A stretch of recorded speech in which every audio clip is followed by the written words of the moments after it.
বিকাশ মানে প্রযুক্তির যে গতানুগতিক প্রযুক্তির যে অধিকতর কার্যকর হলো প্রযুক্তির ব্যবহার।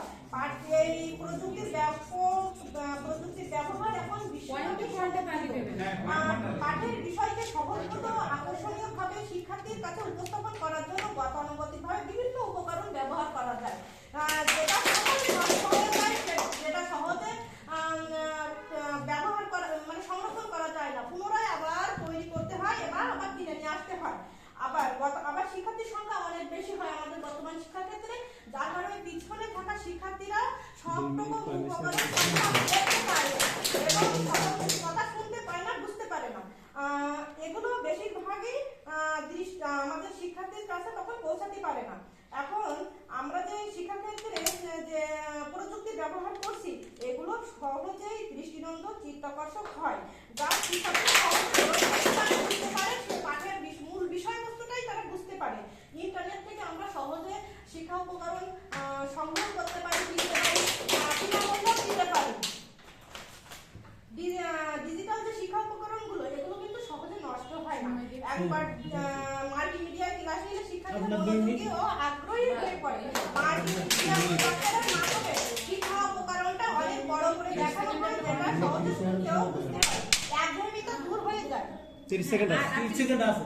আর কঠিন ও বিমূর্ত বিষয়টা সহজে উপস্থাপন করা যায়, শিক্ষার্থীর কাছে কার্যকরভাবে সঠিক বার্তা পৌঁছানো যায়, ফলে শিক্ষক পাঠের প্রযুক্তির ব্যবহার শেখানো কার্যক্রমকে একদিকে যেমন সক্রিয় করে তুলছে শিক্ষণ কার্যক্রমকে, তেমনি আবার প্রাণবন্ত করছে। তাই শেখানোর কাজে একটি ভূমিকা আমার সাথে বলুন, বাংলা পাঠদানে প্রযুক্তির ব্যবহার একমাত্র সবাইকে সালাম এবং শুভেচ্ছা। আসসালামু আলাইকুম। আমাদের আজকের চিঠি বিতর্কের বিষয় হচ্ছে বাংলা পাঠদানে প্রযুক্তির ব্যবহারই অন্যতম কার্যকর পন্থা বা উপায়। আমরা বিপক্ষ দল নিয়ে বলছি। আমাদের পক্ষ দলের কণিকা প্রথম বক্তা যিনি কণিকা তিনি বলেছেন যে সবকিছু ইতিবাচক, সবকিছুই সহজ হবে পাঠদানে, কিন্তু মূল বিষয়টা হচ্ছে আমাদের বাংলাদেশ, আমরা এখনো উন্নত বিশ্বের সাথে তাল মেলাতে পারছি না। কিসের জন্য? আমাদের অবকাঠামোগত সমস্যা রয়েছে, প্রযুক্তির যথেষ্ট অভাব রয়েছে, আইসিটিতে দক্ষতা দরকার। আমাদের শিক্ষকের 100 শিক্ষকের মধ্যে 80 শিক্ষকের সেটা নেই। তাহলে এখানে আমাদের দক্ষতাই যদি না থাকে তাহলে আমরা কি করে শিশুকে পাঠদানে মানে সহজ করব, আনন্দদায়ক করব কি করে? উপকরণ অবশ্যই সেটা সহজ, কিন্তু আমাদের সেক্ষেত্রে কি করতে হবে? আগে শিক্ষক হিসেবে আমাদের নিজেদের যথেষ্ট দক্ষতা অর্জন করতে হবে। এছাড়াও কি রয়েছে? আমাদের বাংলাদেশ সর্বোন্নত দেশ, এখনো উন্নয়নের পথে হাঁটছি আমরা শিশুর মতো। আমাদের পর্যাপ্ত যে অর্থটা সেটা আমাদের এখনো নেই।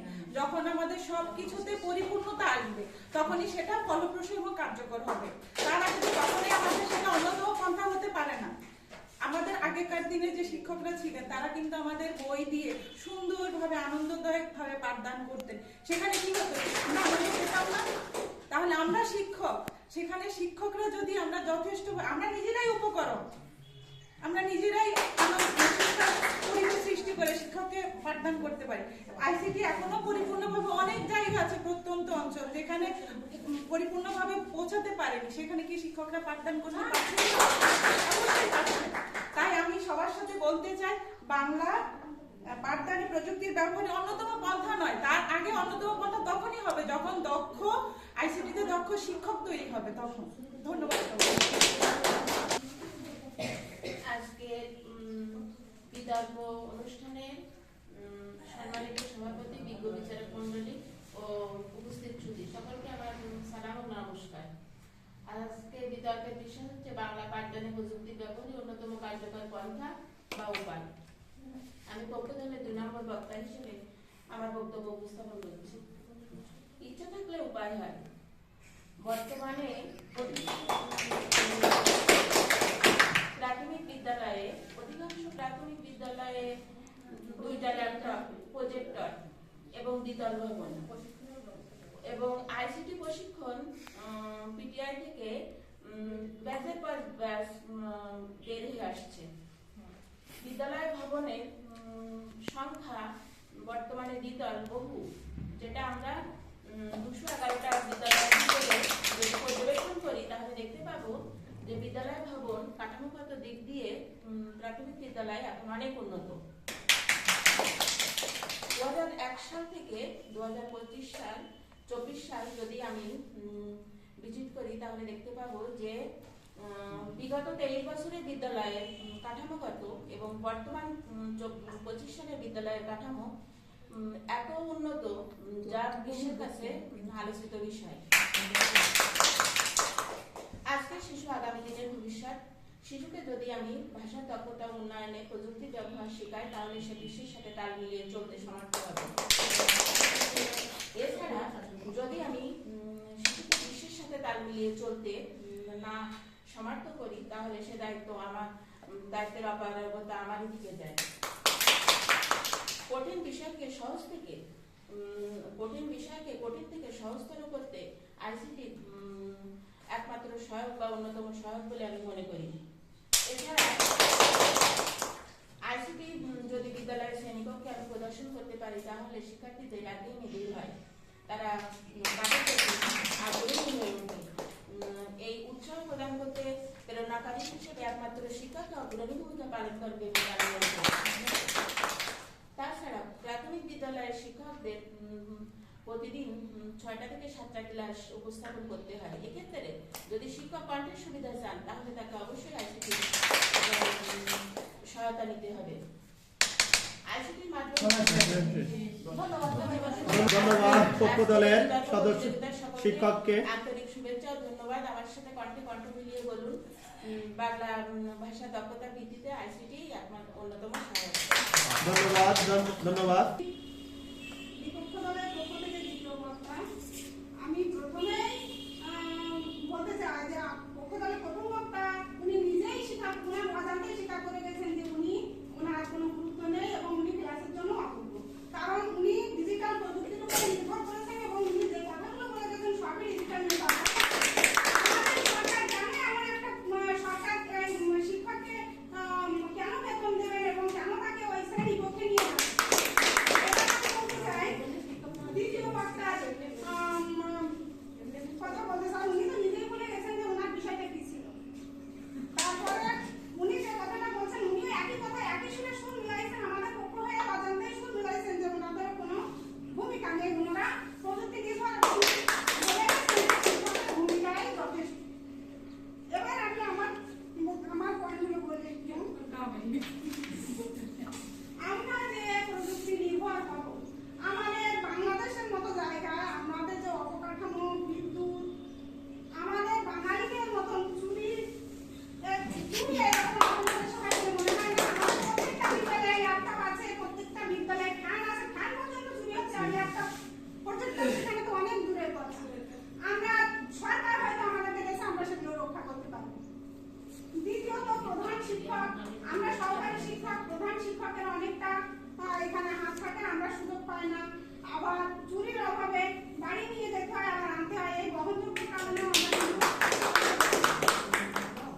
এবার আসি ভৌত কাঠামো। আমাদের প্রথম পক্ষের দ্বিতীয় বক্তা বলেছেন যে দ্বিতল ভবনের 6টা কক্ষ থাকে।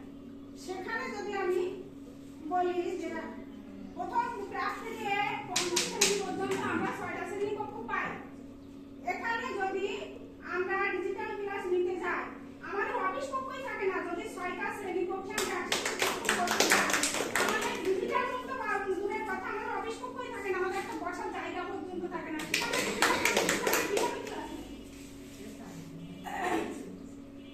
এবার আসি শিক্ষকের অভাব। একজন শিক্ষক ডিজিটাল প্রযুক্তিতে ক্লাস নিতে গেলে একজন দক্ষ শিক্ষকের প্রয়োজন। আমরা প্রশিক্ষণ সেখানে আমরা কিভাবে ডিজিটাল প্রযুক্তিতে ক্লাস নেব? আমরা ফ্যামিলিকে কথা চিন্তা করি,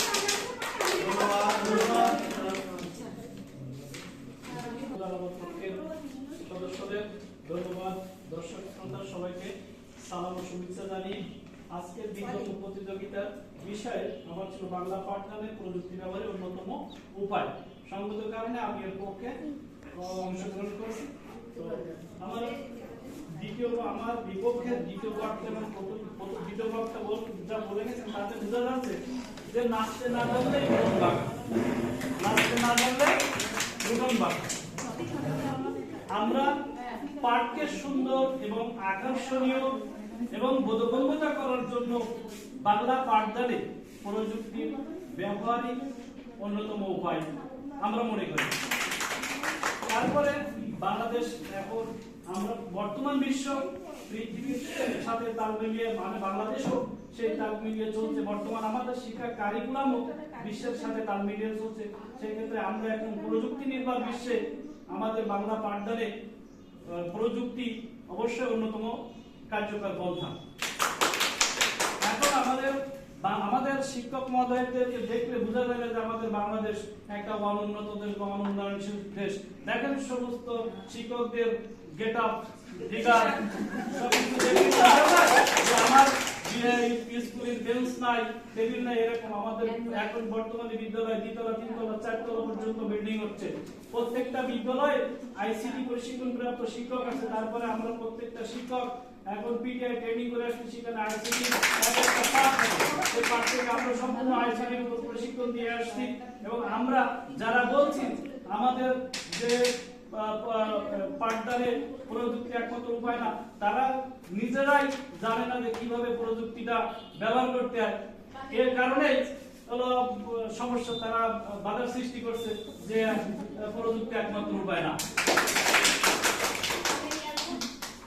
ধন্যবাদ মডারেটর, ধন্যবাদ সবাইকে। তারপর দেখেন 2016 সাল থেকে প্রতিটি বিদ্যালয় থেকে আইসিটি প্রশিক্ষণ দিচ্ছে।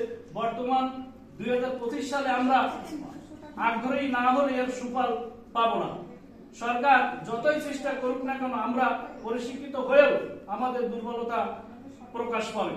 তাই আমি আমার বিপক্ষ বন্ধুদের দৃষ্টি আকর্ষণ করব যে আপনারা আমাদের সাথে তাল মিলিয়ে বলো যে বাংলা পাঠদানে প্রযুক্তি ব্যবহারই একমাত্র উপায়। ধন্যবাদ। বাংলা পাঠদানে প্রযুক্তি ব্যবহারই অন্যতম কার্যকর পন্থা উপায়। এর বিপরীত পক্ষে আমি বিপক্ষ দলে আছি, আমি হচ্ছে বিপক্ষ দলের দলনেতা। আমার পক্ষ দলের দলনেতা হয়তো বলেছে যে হচ্ছে প্রযুক্তি পারে হচ্ছে একজন শিক্ষার্থীকে মডেল বানাতে, কিন্তু আমি বলবো এটা মডেল বানাতে পারে না। একজনকে মডেল যখন বানাবো তখন আমাকে হতে হবে নিজস্ব, তার মধ্যে আমাকে চলে যেতে হবে। কিন্তু যখন আমি প্রযুক্তির মাধ্যমে তাকে দেখাবো তখন সে প্রযুক্তির ভিতরে থাকবে, সে টিচারকে চিনবে না, সে টিচার বলবে, সে হচ্ছে প্রযুক্তিকে দেখবে। আমি প্রযুক্তির মাধ্যমে করবো, যুব সমাজ খারাপ হবে। তারা যখন এটা দেখছে তারা বাড়ি থেকে বাইরে করবে, আমাকে ফোন কিনে দিন, ইয়ে করে এই সবগুলো কিনার মাধ্যমে তারা বাড়িতে গিয়ে তারা হচ্ছে ক্রাইম করতে শুরু করবে। ক্রাইমের মাধ্যমে আমরা নিজেরাই দেখি যে আমাদের স্টুডেন্টদের উপবৃত্তি দেওয়া হয়, এটাতে কিন্তু আমাদের ক্রাইম বাড়ছে। উপবৃত্তি এখানে বিভিন্ন প্রযুক্তির মাধ্যমে এখানে হ্যাকাররাই হ্যাক করে নিয়েছে উপবৃত্তি। আর অনেক সময় মিথ্যা প্রচারণা দেওয়া হচ্ছে, যেটা শিক্ষার্থীদের জন্য খুব ক্ষতিকারক। তারা ইন্টারনেট থেকে এমন অশ্লীল ছবি নামাচ্ছে, সেটা দেখে তারা যুব সমাজকে ধ্বংস করে দিচ্ছে। অতিরিক্ত ব্যবহারের ফলে তাদের নানা রকম এই ব্যবহারের ফলে আমরা নানা সমস্যার সমাধানের কারণে চিন্তা ও গবেষণার মাধ্যমে নতুন কিছু আবিষ্কার করতে পারছি না। তারা সবসময় দূরে থাকছে। আমরা যদি একটা কাজকে সমাধান করতে চাই তাহলে আমাদের অবশ্যই শিক্ষার্থীদের সঙ্গে মিশে যেতে, শিক্ষক অবশ্যই তাকে বন্ধুসুলভ মনে করবে। কেন প্রযুক্তি আমরা ব্যবহার করবো? আমাদের প্রতিষ্ঠানে এমন কোনো জায়গায় নেই একই টাইমে আমাদের 4টি ক্লাস নিতে হয়। সেই একই টাইমে আমরা 4টি ক্লাস কিভাবে প্রযুক্তি দিয়ে ব্যবহার করবো? নিলে আমরা একটা প্রযুক্তি নিতে হবে, তার মধ্যে বেশি নিতে পারবো। আমি আরো বলতে চাই যে আমাদের পাঠদানে আরো কাজ আছে। আমরা শিক্ষকরা শিক্ষার্থীদের সাথে আইনু উইনু এবং ইউটিউব কাজ করবো। কি করে করবে তারা? যখন প্রযুক্তি আমি শিখাবো তারা তো আমাদের এই সবের সঙ্গে পরিচিত হতে পারবে না। আচ্ছা, এখানে নিজস্বতার গুরুত্ব থাকে না, শিক্ষকের ভূমিকা কম থাকে। আমরা যখন বর্ণ শব্দ জট আমরা শেখাতে যাই তখন দেখালে আমরা তাদেরকে শেখাতে পারবো। কিন্তু আমরা যদি আমাদেরকে সরাসরি বোর্ডের মাধ্যমে আমরা তাদের শেখাতে পারি, তারা অবশ্যই শিখতে পারবে। তারা প্রকৃতি থেকে দূরে সরে যাচ্ছে। আমরা বারবার যখন প্রযুক্তিতে নিয়ে যাচ্ছি তাহলে তো আমরা তাকে প্রকৃতি চেনাতে পারছি না। তারা কিভাবে বুঝবে যে আমরা বড় হচ্ছে কোথা থেকে? আমরা সেই জায়গা থেকে চলে যাচ্ছি। প্রিয় মডারেটর, এখানে আমি বলবো যে অবশ্যই শিক্ষকের ভূমিকা বেশি। আমরা প্রযুক্তিকে বলবোই না, তাই আমি বলতে চাই আমার সাথে গলা জোর দিয়ে বলেন যে প্রযুক্তি নয়, আমরা নিজেরাই শিক্ষক, আমরা নিজেরাই হচ্ছে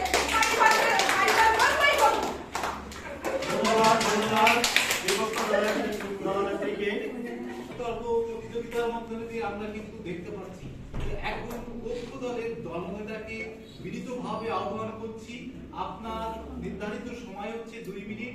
এই 2 মিনিটের ভিতর থেকে আপনি আপনার যুক্তি তর্ক উপস্থাপন করে দিন বিপক্ষ দলের কাছে। ধন্যবাদ। ধন্যবাদ ধন্যবাদ প্রশিক্ষকদ্বয়, ধন্যবাদ সবাইকে। আমি দলনেতার আমি বাংলা পাঠদানের প্রযুক্তির ব্যবহার উপায় একমাত্র উপায়, তার অন্যতম উপায়, তার পক্ষে কথা বলছি।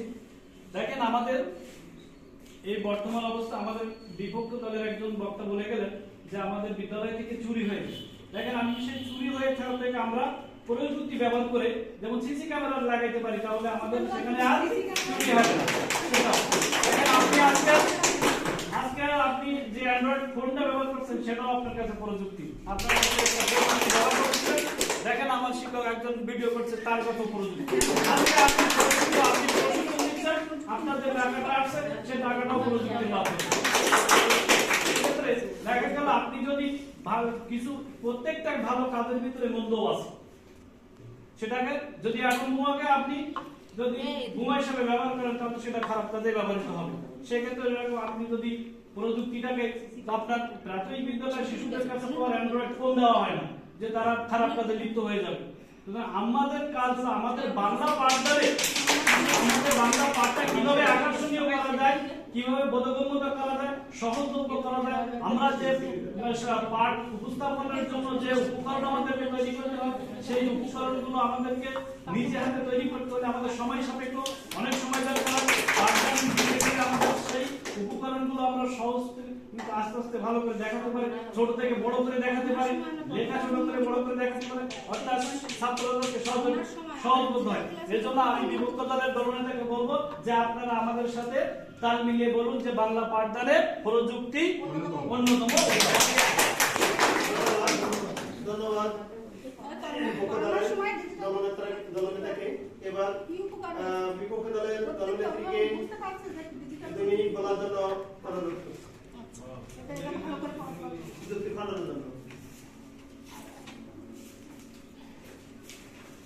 প্রিয় মডারেটর, আমার পক্ষ দলের দলনেতা বলছেন সিসি ক্যামেরা। আমি সিসি ক্যামেরার কথাই বলি। প্রযুক্তিতে যদি সিসি ক্যামেরা দেওয়া হয়, তা সিসি ক্যামেরাই থাকে, চোর খুঁজে পাওয়া যায় না। আমরা যখন ল্যাপটপ রাখি সিসি ক্যামেরা কিন্তু থাকে, কিন্তু চোর ধরা যায় না। আচ্ছা, উনি বলে ফোনের কথা। ফোন আমরা যদি দেই, বাচ্চারা ফোন থেকে তাহলে তখন ওরা কিন্তু পাঠ্য বই থেকে সরে যাচ্ছে, ওরা ফোনের মধ্যে বিপদ থাকছে, ওরা বই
করবে সেই আশাবাদ বুক ভরা আশা নিয়ে তারা পরবর্তী জীবন গড়বে।